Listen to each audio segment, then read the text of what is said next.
기도하겠습니다. 영광과 찬송을 받으시기에 합당하신 아버지 하나님, 이렇게 아기 예수로 이 땅에 오셔서 우리에게 구원의 소망을 주시고 우리에게 기쁨을 더하여 주신 그 은혜에 감사하여서 이렇게 성탄절 예배를 영광으로 드립니다. 이 성탄절 예배를 위해서 찬송으로 준비하신, 찬양으로 영광을 돌리신 성가대 위에 하나님의 은혜와 축복이 더하여 주실 줄로 믿습니다. 아버지 하나님, 이 시간 함께 이 예배로 하나님께 영광을 돌리시는 모든 성도님들의 그 마음에 하늘의 은혜와 기쁨과 평안이 넘치게 하여 주시옵소서. 그 가정 위에도 하나님께서 함께 하여 주셔서 성탄절의 기쁨이 충만하기를 원하옵나이다. 간절히 원하오며 예수님의 이름으로 기도드리옵나이다. 아멘.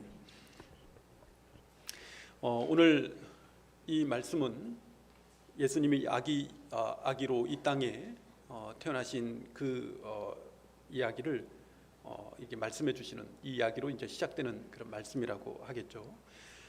예수님께서 태어나시기 전에 로마의 황제였던 이 가이사 아구스도, 이제 가이사 아구스도는 이제 그 헬라어로 말하면은 이제 이 단어인데요. 라틴어로 이제 그 당시에 로마의 단어로 언어로 말하면 카이사르 아우구스투스라고 그러죠. 어쨌든 이 로마 황제 이 가이사 아구스도가 명령을 합니다. 다 자기 고향으로 가서 호적을 하라고 이제 명령을 하니까 예수님의 부모님이었던 요셉과 이 마리아가 이제 이 베들레헴 고향으로 다시 돌아갑니다. 돌아가서 거기서 호적을 하기 위해서 이 베들레헴 그 도시에 도착했는데 갑자기 이제 예수님을 낳게 되었어요. 어떤 이제 급히 아마 이제 여인숙 여관으로 갔는데 아마 엄청나게 많은 사람들이 이제 몰려들어서 여관에 들어갈 곳이 없어서 이제 마구간으로 가서 말구유에 예수님을 이제 그 안에서 예수님이 태어나게 됩니다. 여러분들도 다 알고 계시는 그런 말씀이겠죠. 그런데요, 베들레헴 지역의 주변에서 한밤중 양떼를 치고 있었던 목자들에게 하나님의 사자가 갑자기 나타나십니다.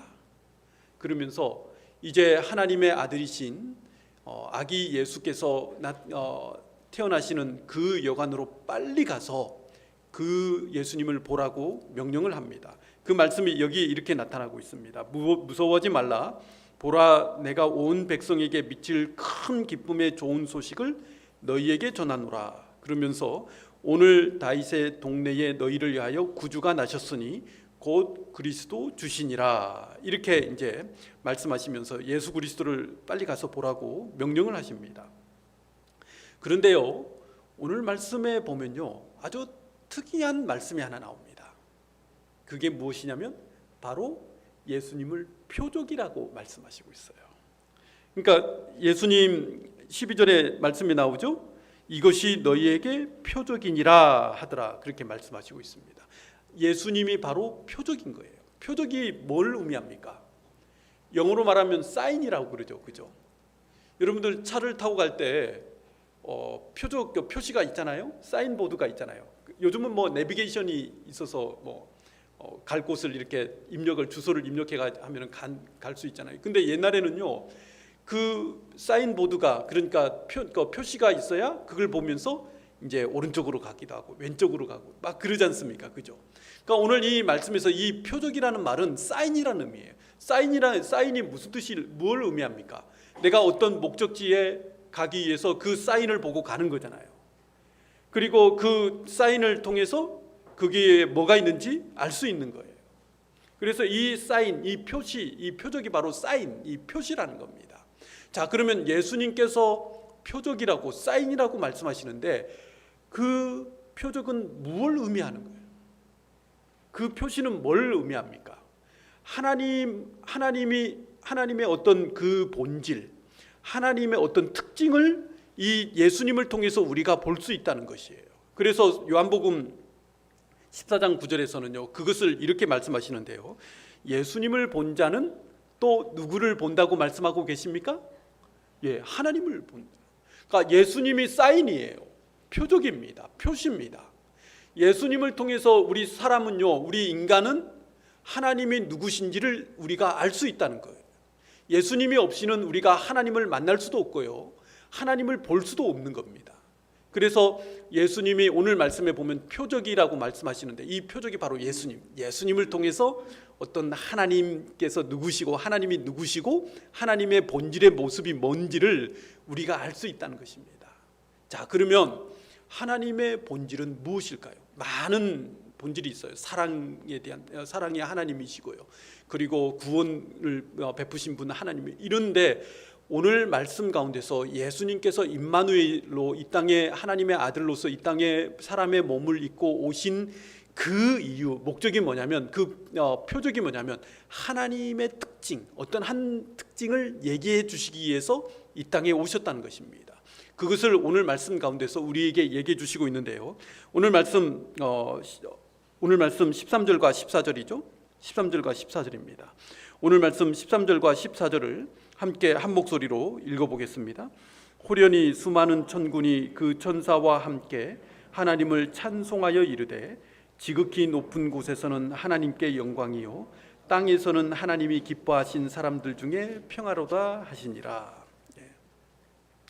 갑작스럽게 목자들에게 수많은 천군 천사들이 나타나서 이렇게 말씀하십니다. 지극히 높은 곳에서는 하나님께 영광이요 땅에서는 하나님이 기뻐하신 사람들 중에 평화로다. 땅에서는 하나님이 기뻐하신 사람들 중에 평화라고 천사들이 외치고 있어요. 자, 땅에서 하나님께서 기뻐하신 사람들, 하나님께서 구원하신 사람들, 하나님께서 택하신 이 사람들이 평화를 얻게 된다는 거예요. 예수님을 통해서 그 평화를 얻게 된다는 것입니다. 여러분, 평화라는 게 무엇을 의미할까요? 오늘 말씀에 나오는 이 평화와 우리가 느끼는, 세상에서 느끼는 평화가 어떤 의미, 어떤 차이를 가지고 있고요, 어떤 느낌을 가지고 있을까요? 자, 오늘 이 말씀 가운데서 표적이라고 제가 말씀드렸어요. 예수님께서 이 땅에 오신 그 사인, 표적, 하나님의 특징이 무엇인가를 예수님을 통해서 우리가 알 수 있다고 그랬어요. 그 특징이 뭐냐? 평화라는 것입니다. 하나님의 본질, 하나님의 특징들 중에 한 가지가 있는데, 중요한 한 가지가 있는데 바로 평화라는 겁니다. 그래서 사도 바울은요, 고린도 전서 14장 33절에서 이렇게 말씀하십니다. 하나님은 무질서의 하나님이 아니시요 오직 화평의 하나님이시라. 그러니까 하나님의 본질, 하나님의 특징들 중에 한 가지가 가장 중요한 게 뭐냐면 평화라는 겁니다. 화평이라는 것이에요. 그래서 하나님을 아는 사람들, 하나님을 믿는 사람들은 평화를, 하나님으로부터 평화를, 화평을 얻게 된다는 것이에요. 그래서 우리가 세상을 살아가면서 이 믿지 않는 사람들을 이렇게 보면요, 아, 평화롭게 좀 살았으면 좋겠다라고 얘기합니다. 좀 평안했으면 좋겠다. 그래서 정말 걱정이 없고 근심이 없고 그리고 염려가 없는 그러한 상태로 내가 좀 살았으면 좋겠다. 좀 불안하지 않았으면 좋겠다. 그래서 이걸 가지고 뭐 지도자를 뽑지 않습니까? 대통령을 뽑지 않습니까? 좀 나에게 좀 평안을 주는 대통령, 나에게 좀 걱정 근심 없이 잘 뭐 경제적인 염려나 그런 거 없이 평안하게 살 수 있는 그런 국가의 리더를 뽑기 위해서 우리가 한 표를 던지는 거지 않습니까? 자, 그러면 오늘 성경 말씀에 나오는 세상 사람들이 생각하는 그 평화를 오늘 이 말씀 가운데서 얘기하고 있을까요? 오늘 이 평화는요, 성경 말씀에 나오는 오늘 이 예수님께서 하나님의 특징을 보여주시기 위해서 표적으로서 이 땅에 오셨던 그 특징 중 하나인 그 평화, 하나님의 평화가 오늘 우리가 살아가는 이 세상 가운데서 느끼는 그 평화와 같은 평화냐는 거예요. 오늘 이 평화는요, 본질적으로 다릅니다. 하나님의 평화가 과연 무엇일까요? 어떤 이 역사학자가요, 이런 말을 했습니다. 이 땅에 인간이 등장할 때부터 전쟁도 함께 시작됐다고 그랬어요. 그러니까 인간의 역사는 곧 전쟁의 역사다라고 말씀. 이 의미가 굉장히 우리에게 큰 의미를 가져다 줍니다. 세상에는요, 평화가 본질적으로 없다는 것입니다. 이 세상에 우리가 땅에 우리가 발을 딛고 살아가는 그 자체가 바로 염려고요, 걱정이고 근심이라는 겁니다. 오늘 하루 우리가 깨어날 때, 잠에서 깨어났을 때 딱 하는 게 뭡니까? 염려잖아요. 걱정이잖아요. 자녀 때문에 염려합니다.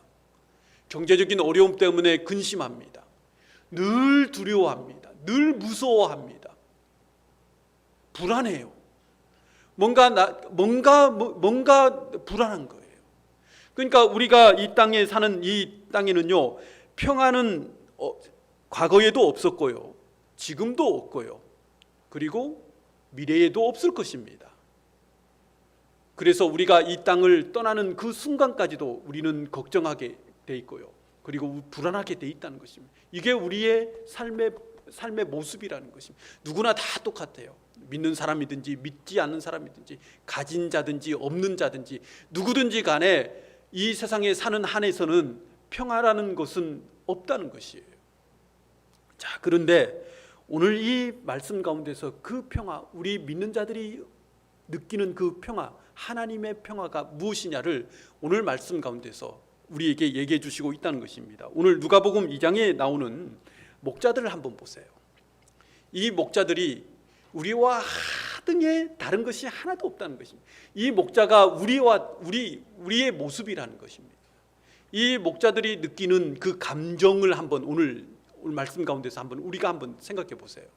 오늘 말씀에서는요, 이 목자들의 감정이 나타나지 않지만 이 말씀 가운데서 8절 가운데서 이 목자들이 느끼는 그 감정을 우리가 추론할 수 있습니다. 8절에 보면요, 2장 8절에 보면 두 가지 단어가, 그러니까 이 목자들이 느끼는 두려움의 감정이 이렇게 표현되어서 나오고 있는데요, 두 단어가 나옵니다. 한 단어는 밤이고요, 한 단어는 밖입니다. 그러니까 이 목자들이 밖에 있다는 것입니다.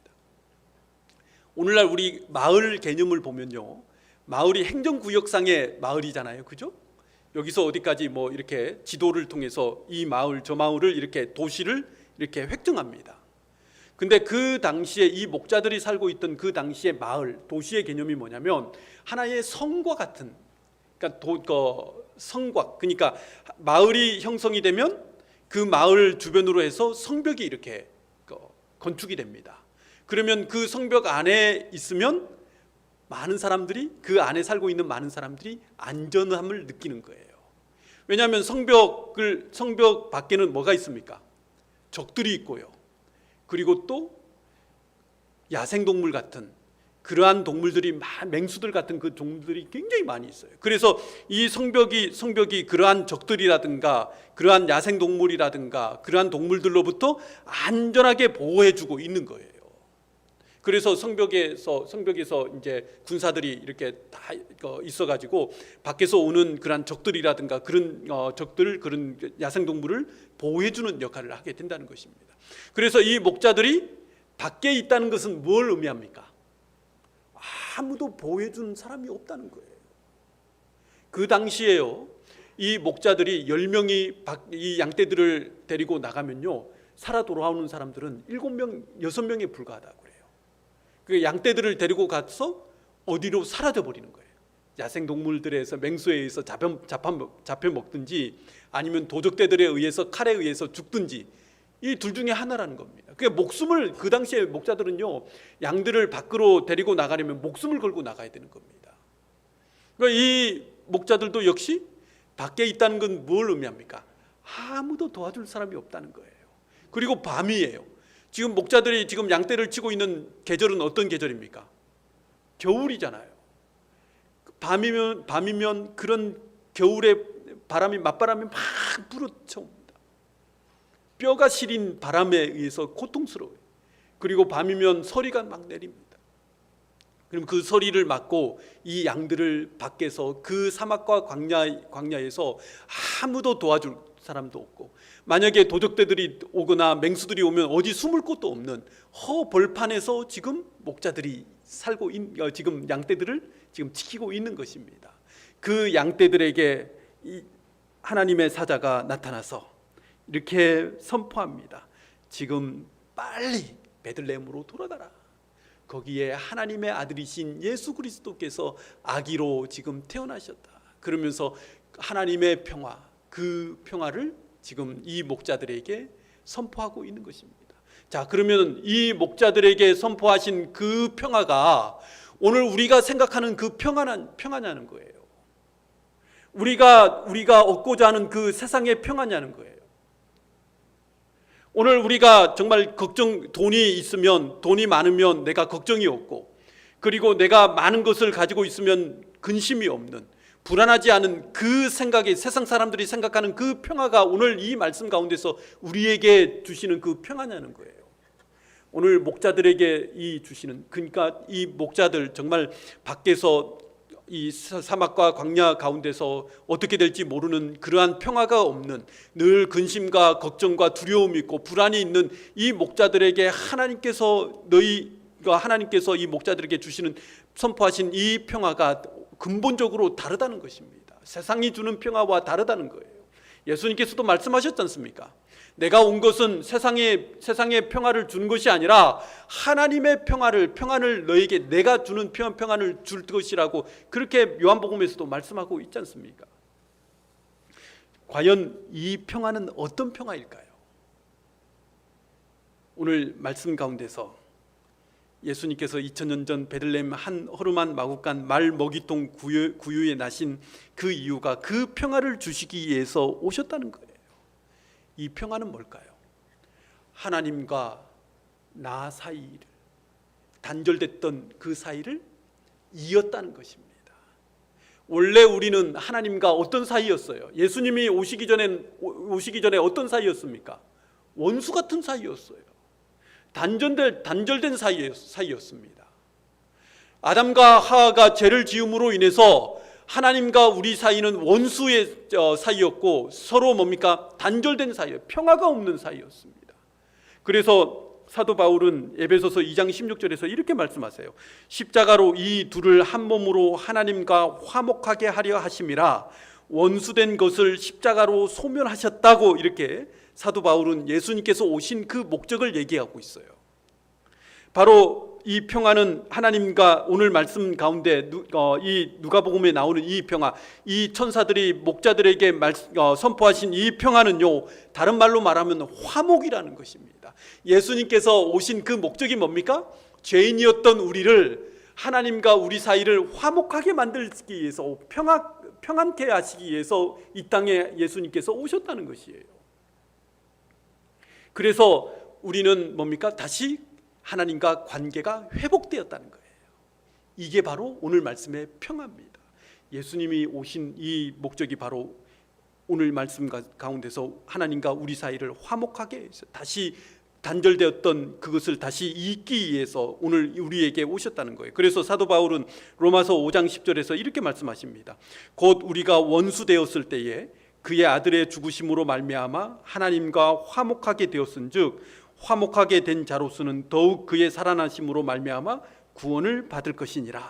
하나님과 우리 사이가 화목하게 되어서 우리가 구원의 은혜의 선물을 받은 이것이 바로 오늘 말씀, 예수님께서 이 땅에 아기로 오셨다는 것이에요. 그래서 아기 예수가 우리에게 크리스마스 선물이 됐다는 것입니다.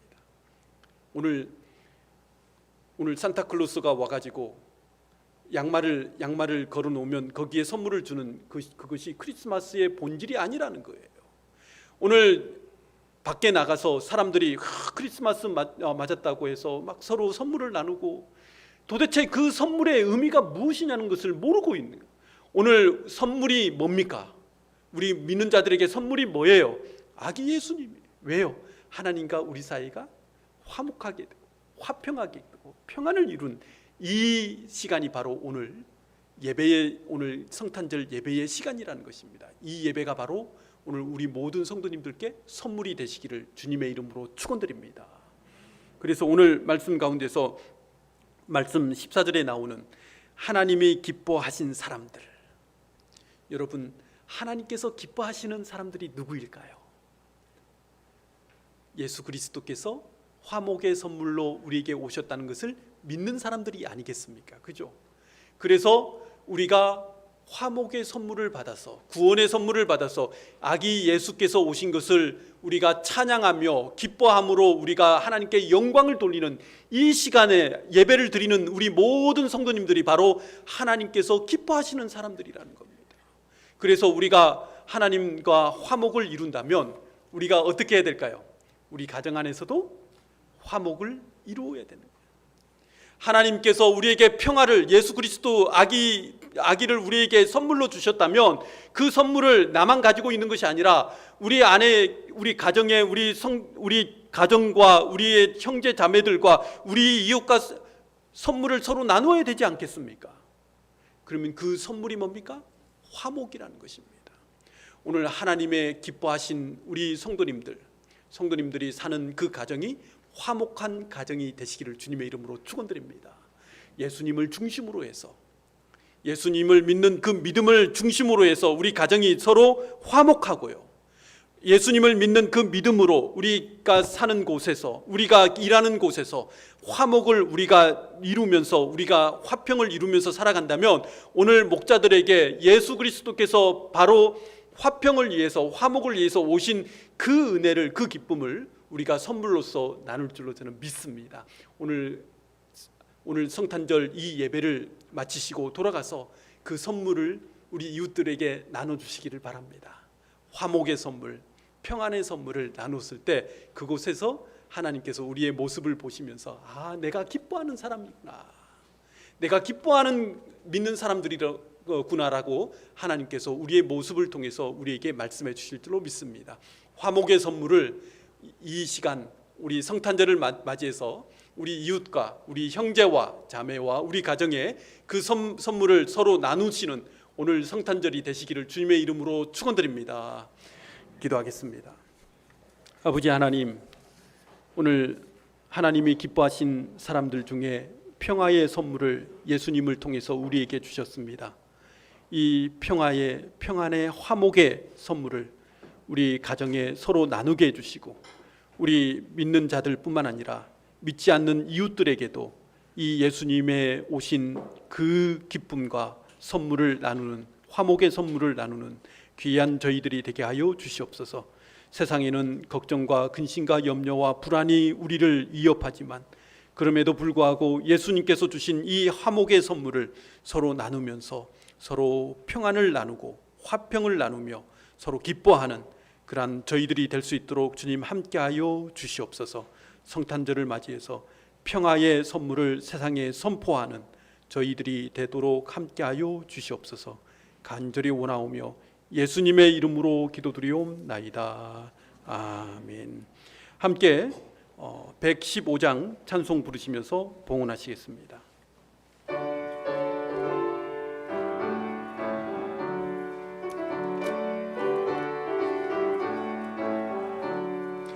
기쁘다 구주 오셨네, 만배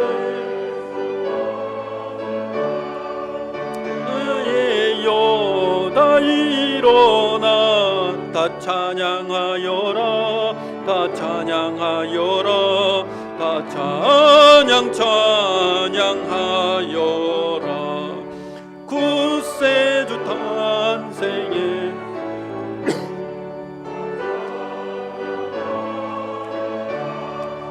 세상에 만물들아 다 화답하여라, 다 화답하여라, 다 화답하여라. 온 세상 죄를 사리 예수 오셨네, 죄와 슬픔 몰아내고 다 구원하시네, 다 구원하시네, 다 구원하시네. 은혜와 진리 되신 주 다 주관하시니 만국 백성 구주 앞에 다 경배하여라 다 경배하여라 다 경배하여라.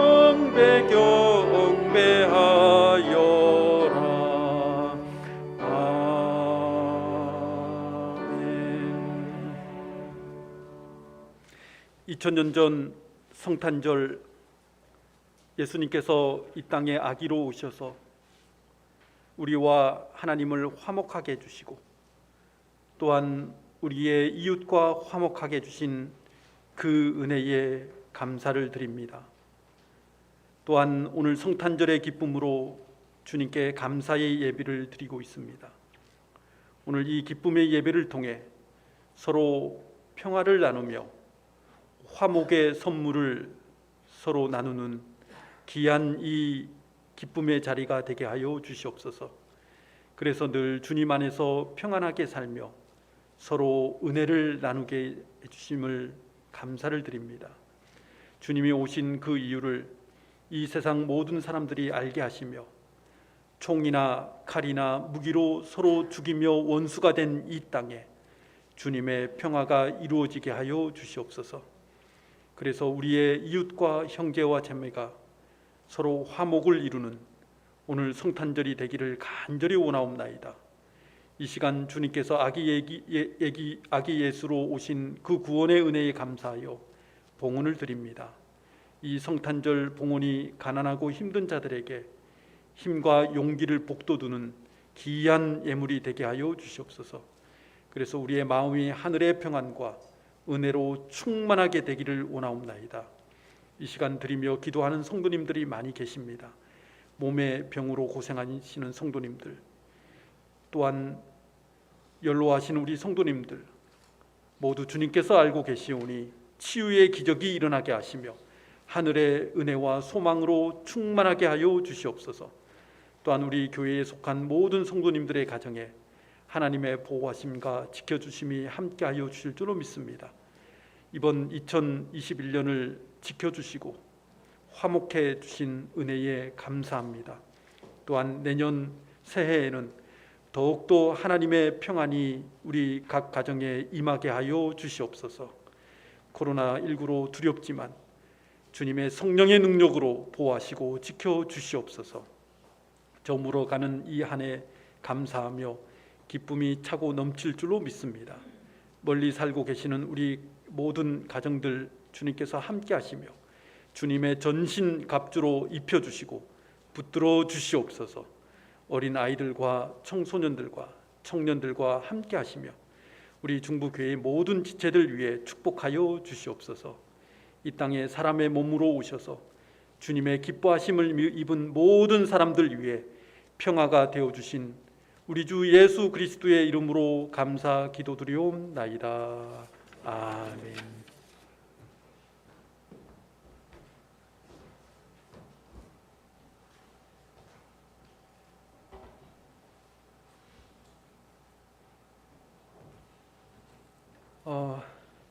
우리 메리 크리스마스 우리 함께 하시면서 주변에 옆에 계시는 우리 성도님들과 함께 성탄절 기쁨을 나눴으면 좋겠습니다. 메리 크리스마스. 예.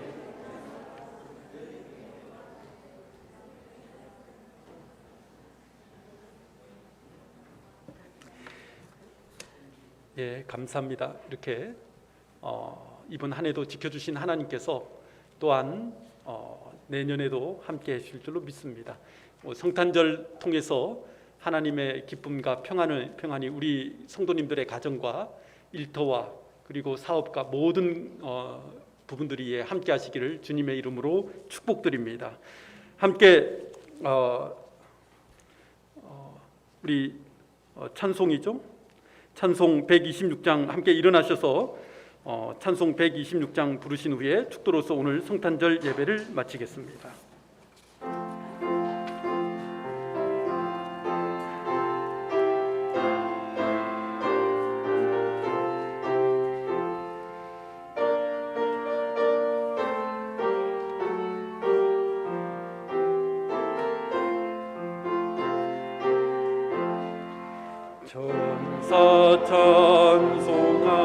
찬송하기를 거룩하신 구주께 영광 돌려보내세 구주 오늘 나셨네. 크고 작은 나라들 기뻐하다 바여라.